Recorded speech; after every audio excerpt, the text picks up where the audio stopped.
고린도전서 9장 1절에서 12절까지.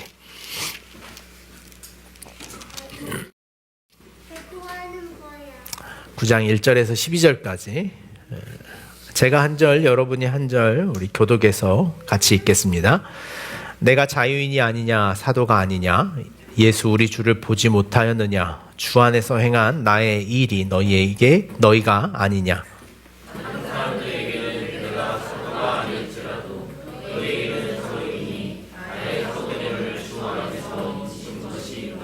나를 비판하는 자들에게 변명할 것이 이것이니 우리가 다른 사도들과 주의 형제들과 게바와 같이 믿음의 자녀된 아내를 데리고 다닐 권리가 없겠느냐. 누가 자기 비용으로 큰 복무를 하겠느냐. 누가 포도를 심고 그 열매를 먹지 않겠느냐. 누가 양떼를 기르고 그 양떼의 젖을 먹지 않겠느냐.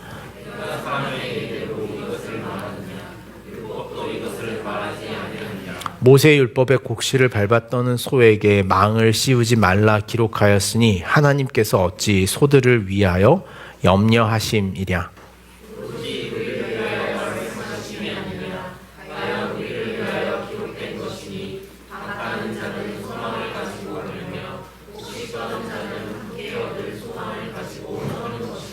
우리가 너에게 신령한 것을 뿌렸은즉 너희의 육적인 것을 거두기로 과하다 하겠느냐. 다른 이들도 너희에게 이런 권리를 가졌거든 하물며 우리일까 보냐.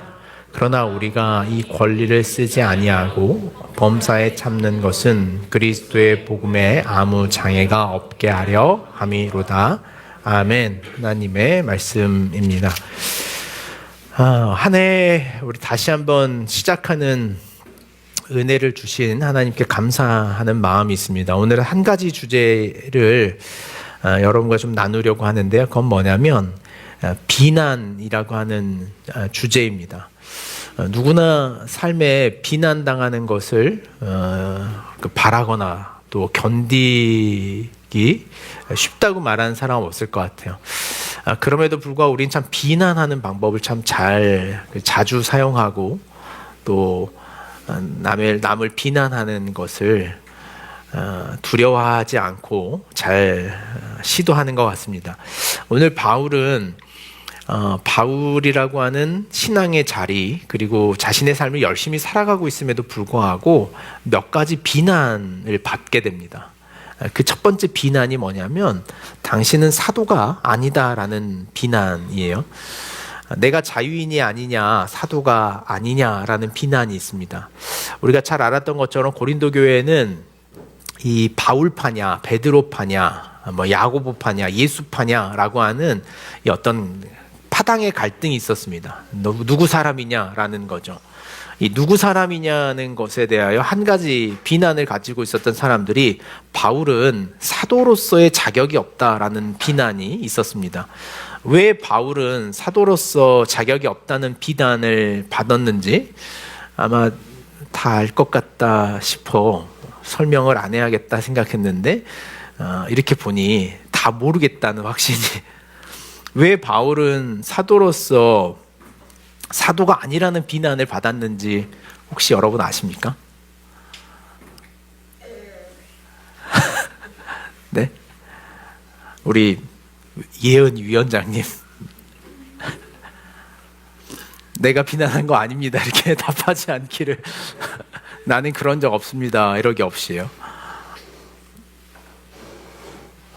네, 그런 이유 때문에 저기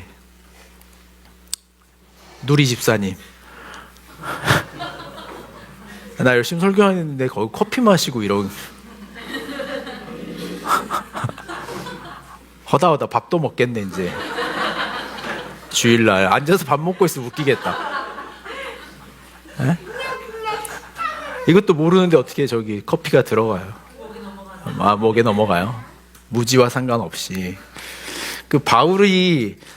바울은 당시에 이제 초대 사도라고 했던 건 사도행전 1장에 이렇게 등장해요. 사도행전 1장 21절에서 23절에 보면 이러므로 요한의 침례로부터 우리 가운데 올려져 가신 날까지 주 예수께서 우리 가운데 출입하실 때 항상 우리와 함께 다니던 사람 중에 하나만 이게 당시에 이때가 언제냐면 가롯 유다가 12명의 예수님의 제자 중에 한 사람이 비었어요. 그러니까 한 사람이 빠져나간 자리를 누구로 채울까라고 하는 것이 예수님이 승천하시고 난 이후에 제자 공동체에 있었던 첫 번째 그들의 논의였습니다. 이것도 재밌지 않습니까? 12명이라고 하는 제자 공동체가 있었는데 이게 사도라는 초기에 이제 이 명명을 당했던 사람들이야.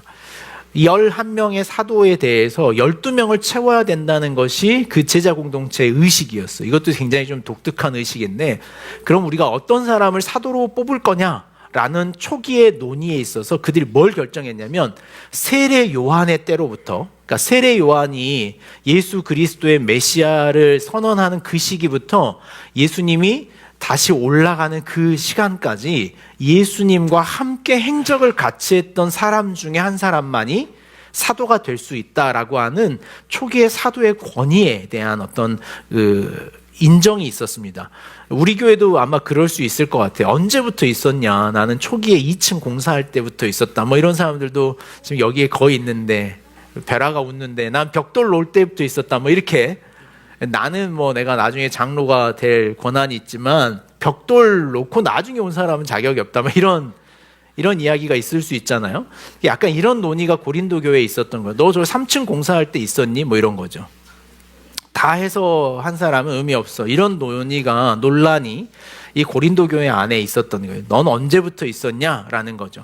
그러니까 사도라고 하는 것이 예수 그리스도를 직접 눈으로 목격한 사람만, 예수님과 함께 동행했던 사람들, 예수님과 적어도 광야에서 하룻밤이라도 잤던 사람만 사도다라고 하는 것이 당시의 초대 교회의 어떤 그들 안에 있었던 룰이었죠. 근데 거기에 바울은 속하지 않습니다. 바울은 어디에서 예수님을 처음 만납니까?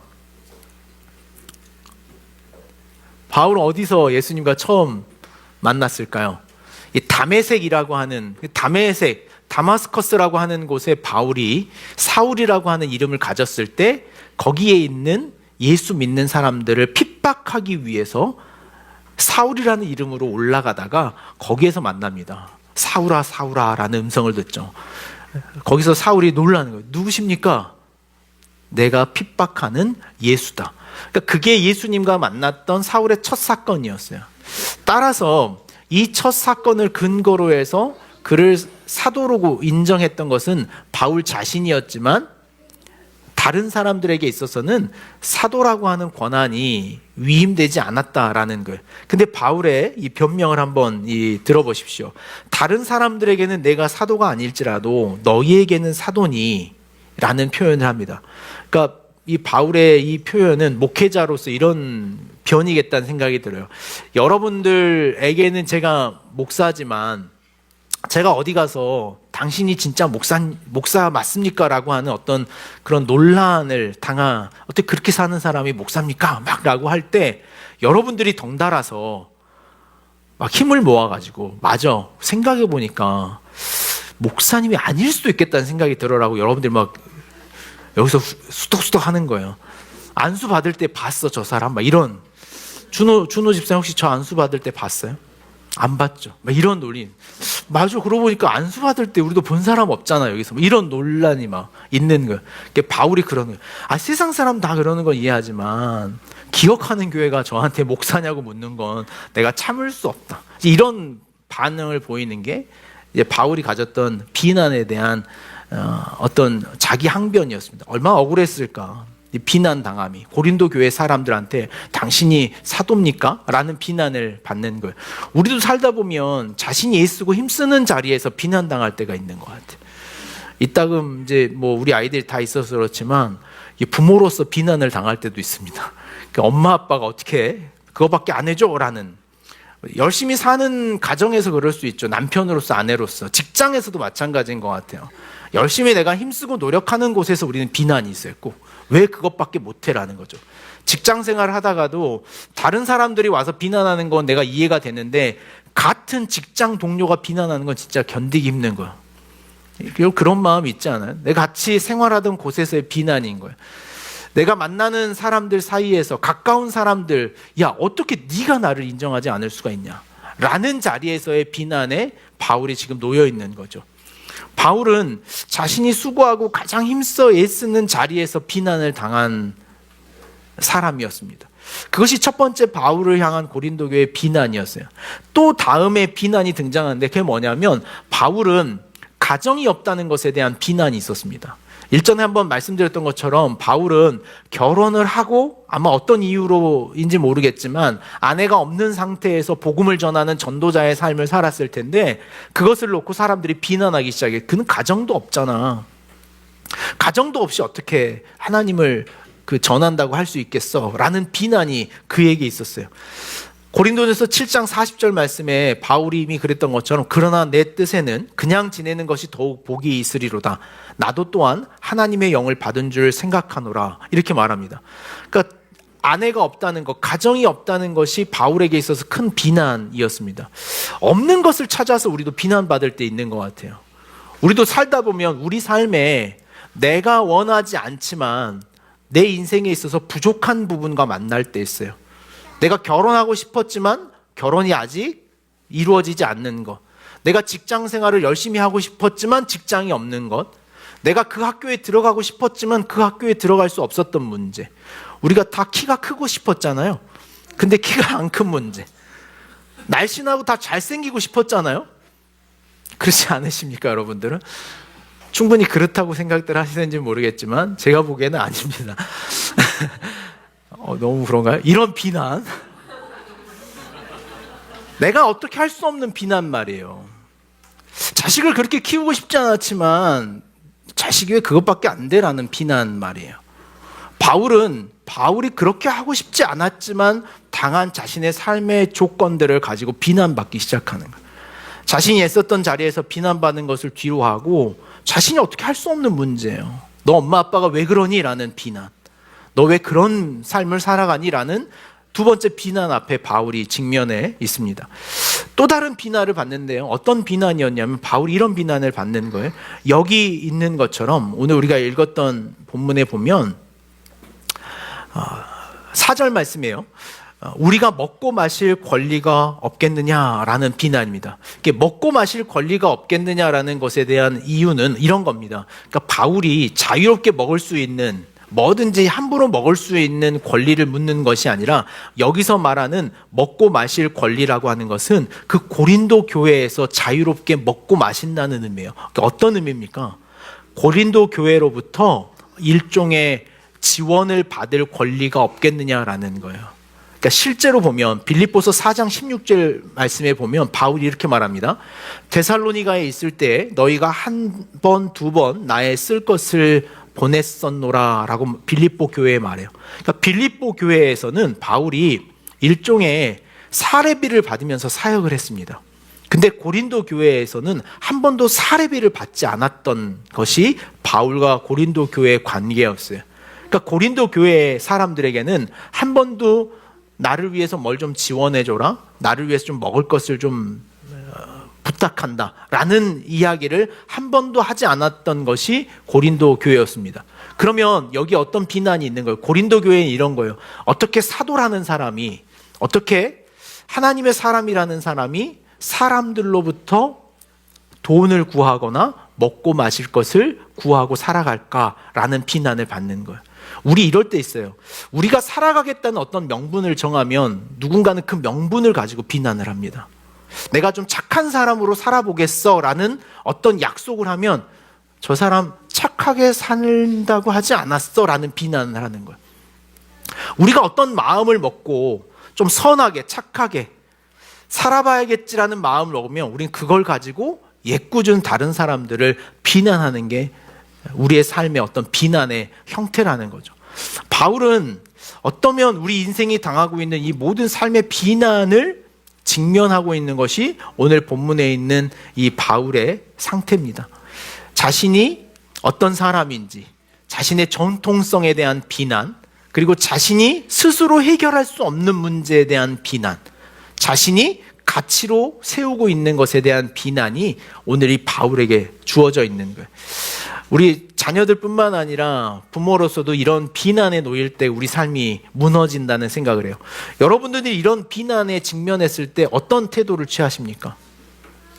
저도 좀 그럴 때가 있었어요. 제가 한 번도 제 차 이야기를 한 적은 없지만, 제가 한번 그 목사님들 모이는 자리에 한번 갔는데, 어떤 한 목사님이, 제가 그 일본 수입차를 타잖아요. 제가 한번 이제 그 차를 가지고 노예 모임에 갔어요. 근데 어떤 분이 누가 내렸는지는 모르는데 그 차를 타고 온 걸 본 거예요. 그래서 제가 그 회의에 앉아 있는데 한 목사님이 그러는 거예요. 요즘 목사들은 배가 불러가지고 하여간 우리 때는 저렇게 안 했는데 라고 막 이렇게 이야기를 하는 거예요. 제가 앉아 있는데. 근데 제가 앉아 있는데 그 이야기를 들으면서 이 마음이, 두 가지 마음이 들더라고요. 여러분들은 그런 식의 비난을 받는다면 여러분 어떤 마음이 들 것 같아요? 에? 바로 싸워야 돼요. 누가 그랬어? 이런 정당한 이유를 설명해요. 저는 이런 마음을 들을 때는 이렇게, 그래 내가 뭐라고 이런 차를 탔을까 막 이런 생각은 잘 안 해요. 저는 그쪽으로는 잘 안 가는데, 반대로 이제 그런 생각이 들어요. 본인이 가난하니까, 본인이 없으니까 나한테 저러는 거겠지라는 식으로 막 제 마음에 생각이 들어오는 거예요. 여러분들은 안 그래요? 안 그래요? 비난에 대해서? 그럼 우리 한번 해볼까요? 비난. 제가 한번 손가락질 하면서 이렇게 한 명씩, 너 지금 이렇게, 제 마음에 이제 그런 막 이야기를 하시는데, 제 마음에 그러는 거예요. 없으니까 뭐 저런 이야기를 하겠지. 막 이런 비난들. 비난에 대한 어떤 제 나름의 방어적 태도가 있는 거죠. 우리는 살아가면서 사실은 칭찬받기를 원하는 마음이 더 크고, 상대를 칭찬해야 된다는 결단을 많이 하지만, 사실은 더 많이 하는 것이 비난받는 일인 것 같고, 또 상대를 비난하는 일을 더 많이 하는 것 같아요. 자녀들을 키우다 보면 저희가 이제 아내랑 앉아서 이런 고민을 많이 하는데, 아이들에게도 칭찬하는 것보다는 약간은 비난하는 방식으로 아이들을 다룰 때가 참 많다는 생각을 해요. 시연이가 입을 삐죽삐죽 하면서 비난하는 것으로 상대를 바꾸려고 하는 건 바뀌지 않는다는 걸 알면서도 우리는 상당히 그런 방식을 더 많이 사용을 하게 되죠. 우리 마음이 스스로 완벽하지 않고 온전하지 않기 때문에 누구든지 나도 모르게 상대를 비난하는 일들, 또 상대로부터 비난을 받는 일들이 참 많이 있는 것 같습니다. 고린도 교회마저 바울을 비난하고 있다는 것이 참 신기했어요. 제 말씀 묵상하면서. 바울은 그래요. 3절 말씀에 나를 비판하는 자들에게 변명할 것이 이것이니 라고 자신을 변론하기 시작합니다. 저는 이 장면이 참 괜찮다는 생각을 해요. 제가 알고 있는 비난에 있어서의 어떤 성경에 가장 많은 비난을 받았던 사람을 한 명 찾자 그러면 누구냐면 다윗입니다. 다윗. 여러분 다윗 알죠? 우리 아이들도 다윗 다 알죠? 다윗 전에 왕이 한 명 있었어요. 제가 좀 전에 이야기했던 사람과 동명이인인데, 다윗 전에 누가 왕이었을까요? 아린이가 해버렸는데 그래도 안 들었을 것 같아. 셉셉씨 어때요? 셉셉씨 누구예요? 사부. 네, 사부. 다윗 전의 왕은 사부였습니다. 사울. 다윗 전의 왕이 사울이었습니다. 그럼 또 하나, 사울은 이스라엘의 12지파 중에 어느 지파 사람이었을까요? 네? 우리 베라 선생님. 베냐민 맞았어요. 베냐민 지파. 12지파 중에 가장 낮은 지파 베냐민 지파, 막내였습니다. 베냐민 지파가. 이 막내 지파에서 사울이 왕이 됐어요. 사울이 왕이 됐는데, 사울이 왕이 됐던 자신의 왕위를 지키지 못하고 나중에 다윗이, 유다 지파 다윗이 왕권을 위임받습니다. 그래서 다윗이 왕이 됐을 때 가장 분노했던 사람들이 이스라엘의 누구였냐면 베냐민 지파 사람들이었어요. 그래서 다윗이 늘 넘어지고 실수할 때마다 다윗을 향해서 늘 비난하고 비판했던 사람들이 이 베냐민 사람들이었어요.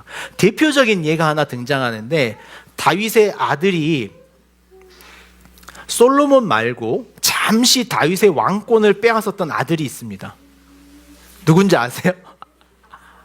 네, 압살롬이라고 외우면 좋은데 아빠를 압살롬이에요. 그래서 아주 나쁜, 저희 뭐 그렇게 배웠습니다. 신대원 다닐 때. 압살롬. 아빠 다윗이 잠시 예루살렘 성을 비우자 아들이 아빠의 왕권을 차지하기 위해서 아버지의 모든 권력을 빼앗고 스스로 왕이 돼요. 그래서 다윗이 다시 예루살렘으로 돌아오는데 아들의 위협으로 도망을 칩니다. 다윗이 도망을 쳐요. 다윗이 도망을 하다가 바후림이라고 하는 지역에 도착을 합니다. 이 바후림이라고 하는 지역에 갔는데요. 이 바후림은 어디 사람들이 살고 있었냐면 베냐민 사람들이 살고 있었어요. 이 베냐민 사람들 중에 게라의 아들 시므이라고 하는 사람이 있었는데요. 이 시므이라고 하는 사람이 다윗이 압살롬 그 아들에 의해서 도망쳐 오는 것을 보면서 다윗을 향해서 이렇게 저주를 해요. 이 돌에 맞아 죽을 인간아 라고 저주를 합니다. 다윗에게. 이 돌 맞아 죽을 인간아. 그러면서 다윗에게 이렇게까지 저주해. 너는 손에 피가 가득해서 너의 왕권은 언제 무너져도 무너질 줄 알았다 라고 저주하면서 다윗을 비난합니다. 그러니까 다윗이라고 하는 삶이, 다윗이 잘못해서, 사울이 스스로 잘못해서 하나님 앞에 왕권을 빼앗겼음에도 불구하고 이 베냐민 사람들은 늘 다윗이 왕이 된 것에 대한 분노와 비난과 기회만 있으면, 다윗이 넘어지기만 하면 기회를 찾아서 그를 비난하려고 했어요. 이때 다윗이 가졌던 시가 있는데요. 시편 26편 1절에서 2절 말씀입니다. 내가 나의 완전함에 행하여 싸우니 흔들리지 아니하고 여호와를 의지하여 싸우니 여호와여 나를 판단하소서. 여호와여 나를 살피시고 시험하사 내 뜻과 내 양심을 단련하소서. 아멘. 다윗이 자신을 비난하는 사람들 앞에 가졌던 다윗의 마음이 시편 26편에 기록된 이 마음이었어요. 나의 완전함에 행하여 싸우니 흔들리지 아니하고 여호와를 의지하겠습니다 라는 거죠. 우리도 다시 한 해를 시작하는 저와 여러분들에게 이런 마음이 좀 있었으면 좋겠어요. 우리가 비난을 안 받을 수는 없다는 것이 어쩌면 이 바울이 보여준 삶의 지혜인 것 같습니다. 어떻게 살아도 우리는 비난을 받는 것 같아요. 우리가 잘 살려고 노력을 해도, 그리고 우리가 어떻게 해결하지 못하는 우리의 인생의 약함을 가지고 우리는 비난받을 수도 있을 것 같아요. 그리고 우리가 가지고 있는 우리의 삶의 결단, 각오를 가지고 누군가는 조롱하고 비난할지도 몰라. 어떻게 그래, 올해는 공부를 좀 해볼 거야 라는 비난이 있을 수 있어요.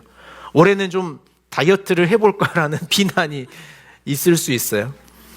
올해는 좀 어떻게 착하게 살아볼 거야, 뭐 일기를 써볼 거야, 큐티를 할 거야, 어떤 삶의 가치를 가지고 우리를 비난할 때가 있을 때 우리는 이 시편 26편 1절에서 2절을 다시 떠올려야 돼요. 내가 하나님 앞에 온전하게 살아가겠습니다. 오직 하나님만이 나를 판단하시고 나를 살피시고 시험하사 내 뜻과 내 양심을 하나님이 단련하여 주십시오 라고 하는 신앙의 고백이 우리에게 필요하겠다는 생각이에요. 우리가 어떤 비난 앞에 난 원래 그런 사람이지, 내가 뭘 하겠어 라고 하는 안절부절하는 마음이거나 상대를 무시하는 마음으로 지가 뭘 하고 나를 판단해, 비난하고 라고 하는 방식으로 넘어가는 것이 아니라, 오늘 우리 삶 안에 가져야 할 것은 자신의 삶의 의지와 내가 가졌던 마음을 다시 한번 다지는 자리로서 그 비난을 사용할 수 있는 한 해를 살아가는 것이 우리에게 참 의미 있겠다는 생각을 해요. 오늘 말씀에 한 가지 자주 등장하는 단어가 있는데요. 그게 뭐냐면 권리라고 하는 단어입니다. 바울이 계속 말하는 거예요. 우리가 먹고 마실 권리가 없겠느냐? 아내를 데리고 다닐 권리가 없겠느냐?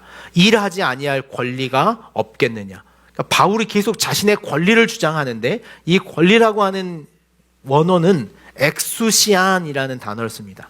이 엑수시안이라고 하는 단어는요, 어떤 의미냐면 엑수시아라고 하는 권위, 힘, 자신이 가지고 있는 능력이라고 하는 단어의 목적격 언어가 엑수시안이라고 하는 단어입니다. 바울은 자신을 비난하는 사람들에 대하여 바울이 이렇게 말하는 거예요. 나는 내 스스로 자신을 변론할 힘을 가지고 있다라고 말하는 것이 바울이 선언하는 자신의 신앙의 고백인 거죠. 저는 오늘 설교의 제목이 여기에서 이렇게 연결된다고 봐요. 함께할 권리가 있는데요. 여기서 첫 번째 함께할 권리라고 하는 것은 올 한 해를 다시 한번 시작하는 여러분들에게 어떤 비난과 어떤 비아냥이 우리에게 있을지라도 여러분들이 어떤 권리를 가졌다는 것을 놓치지 않아야 하냐면 나 자신이 나와 함께할 권리를 빼앗기지 않아야겠다는 마음으로 살아가십시오. 비난이라는 것에 있어서 가장 힘든 것, 어려운 것은 무엇이냐면 비난을 통해서 우리가 무너지는 건 뭐냐면 나 자신을 잃어버리는 것이 비난을 통한 가장 큰 무너짐이래요. 비난은 상대로 우리가 잠식되어 버리는 것이 비난이라고 합니다.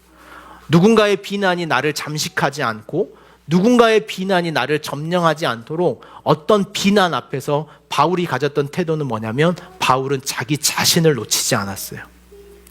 어떤 비난에서도 바울은 자기 자신과 분리되지 않았다는 것이 바울이 보여준 힘, 권리라고 하는 단어 안에 있습니다.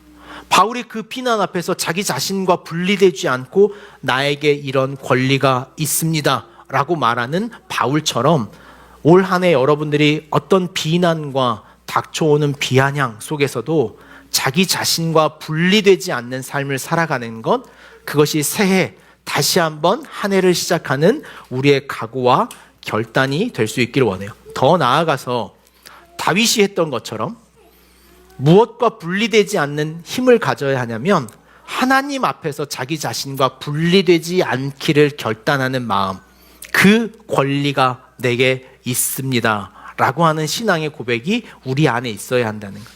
어떤 사람이 비난할지라도 내가 하나님 안에 있을 권리가 없겠습니까? 라는 신앙의 고백을 갖는 거예요. 내가 이런 연약할지라도, 내가 이런 실수를 했을지라도 내가 하나님 안에 살아갈 권리가 없겠습니까? 라고 자기 자신을 세우는 거예요. 우리 아이들도 혹시 실수하고 엄마 아빠한테 혼나더라도 이런 마음이 하나 있었으면 좋겠어요.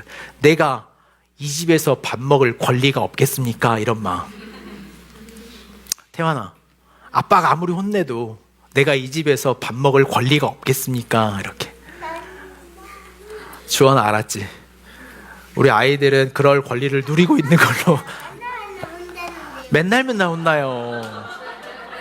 혼날 때마다 주원아 이렇게 하는 거야. 아빠한테 내가 이 집에서 밥 먹을 권리가 없습니까? 이렇게. 알았지? 우리 모두가 그런 마음이 있어야 돼. 좀 당당했으면 좋겠다는 마음을 한 해를 살아가며 내가 이 집에서, 이 직장에서 일할 권리가 없겠느냐, 내가 이 세상을 살아갈 권리가 없겠느냐, 내가 이 시대를 살아갈 권리가 없겠느냐, 내가 내 학업과 삶을 살아갈 권리가 없겠느냐. 세상이 비아냥거리고 우리를 비난할지라도 오늘 우리 안에 있는 이 엑수시안이라는 권리의 단어를 바울과 같이 포기하지 않고 살아가는 저와 여러분이 되기를 간절히 원합니다. 12절 말씀에 이렇게 결론합니다. 다른 이들도 너희에게 이런 권리를 가졌거든 하물며 우리일까 보냐. 그러나 우리가 이 권리를 쓰지 아니하고 범사에 참는 것은 그리스도의 복음에 아무 장애가 없게 하려 함이로다 라고 말합니다. 오늘 우리가 가지고 있는 이 권리의 역사가 오늘 우리 안에 있는 복음의 살아있음을 증명하기 위한 것, 그 한 가지라는 사실을 여러분이 기억하며 오늘 다시 시작하는 한 해에 이 믿음의 담대함으로 살아가는 저와 여러분 되기를 원합니다. 기도하겠습니다. 고마우신 하나님, 오늘 우리에게 직면한 수많은 이 비난과 비판의 시선들이 있습니다. 여전할 것입니다. 우리가 잘하면 잘한 대로, 못하면 못하는 대로, 가지면 가진 대로, 없으면 없는 대로 우리를 넘어뜨리려고 하는, 나 자신을 빼앗으려고 하는 이 사단의 비난과 비판으로부터 올 한 해 오늘 믿음의 권리를 가지고 이 권리를 놓치지 아니하고 담대하게 살아갈 수 있는 저희 한 사람, 그리고 기억하는 모든 교회의 가정과 자녀들 다 되게 하여 주옵소서. 우리 주님 예수님의 이름으로 기도하옵나이다. 아멘.